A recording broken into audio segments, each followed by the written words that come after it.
After the flood of responses from you because of our World News investigation last night on medicines to fight osteoporosis and bones that break. Dr. Richard Besser told us about reports that over time, Fosamax and its generic form may actually cause bones to weaken in some women, and he's here again tonight. Rich? Yeah, Fosamax is a very important drug. It's important to remember that it's very valuable for preventing hip fractures in some women. However, for some women who've been on the drug for many years, it can be a different story. And that's what we heard today from our viewers.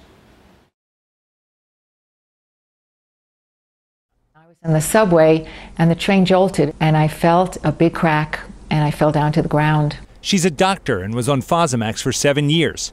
She now runs a support group for users who've broken their femurs. As of today, we have 32 members, of whom one is a man. And the amazing thing is that something like a third of this group have had fractures in both femurs. The femur is one of the strongest bones in the body, but for some, it snapped easily. I walked into my husband's bedroom and my leg just broke. I just went down.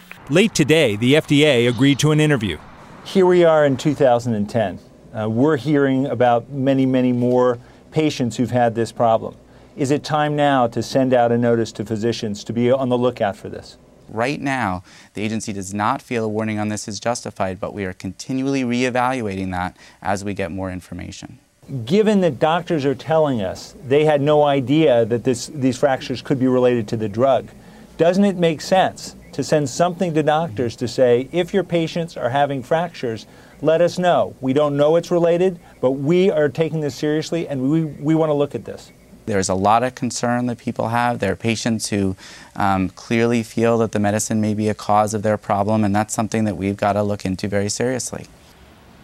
We received a statement from Merck again today in which they reiterated their concern for patient safety. Diane? You surprised that the FDA won't send word out of some kind? I am. I think their threshold is too high. I think to send a letter to doctors would show that they take this seriously and would allow them to get the data they need to make a decision. In the meantime, you will keep spreading the word. This question is out there. And again, we want you to write us, tell us your experience, that of your friends. And if you want to see more of Rich Besser's reporting on these drugs or have a question about them, go to our website, abcnews.com.